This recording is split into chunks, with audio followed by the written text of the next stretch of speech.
ó ṣẹlẹ̀ olórí àwọn Fúlàní tí wọ́n fẹ̀sùn ìjínigbé kàn dákú ní Kootu.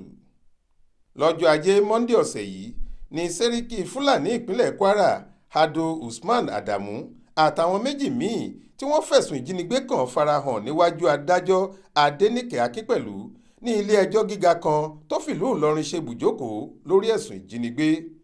Ṣùgbọ́n ní kété táwọn ẹlẹ́rìí yọjú ní kóòtù nígbà tí ìgbẹ́jọ́ ń lọ lọ́wọ́ ni Adamu ṣubú lulẹ̀ tó sì dákú rangbọndan.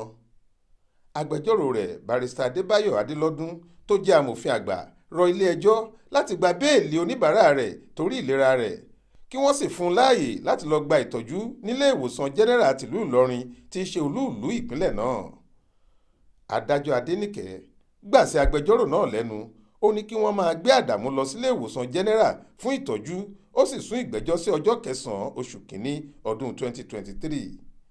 Lẹ́yìn ìgbẹ́jọ́ yìí ní àtẹ̀jáde kan tí akọ̀wé ẹgbẹ́ Fúlàní darandaran ní Kwara Muhammad Dadobo àtàwọn mẹ́wàá mìíràn buwọ́lù jáde léyìí tí wọ́n ti rọ Emir ìlú Ìlọrin Ọ̀mọ̀wé Ibrahim Zulu Gambari láti rọ sẹ́ríkì Fúlàní náà Ado Usman Adamu lóyè Ṣùgàbán Fúlàní tó dìmú títí tí ìdájọ́ yóò fi wáyé nílé ẹjọ́ lórí ẹ̀sùn ìjínigbé tí wọ́n fi kàn án.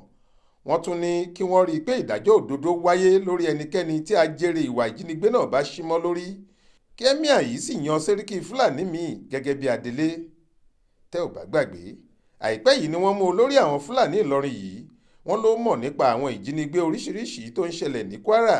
Èyí ni wọ́n fi taari òun àtàwọn méjì kan lọ sí ọgbà ẹ̀wọ̀n tó wà lókè Kúrá nílùú Ìlọrin ìpínlẹ̀ Kwara.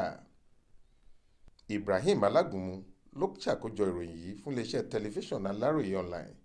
Faith Adébọ́lá ló kà á sétígbọ̀ọ́ yín.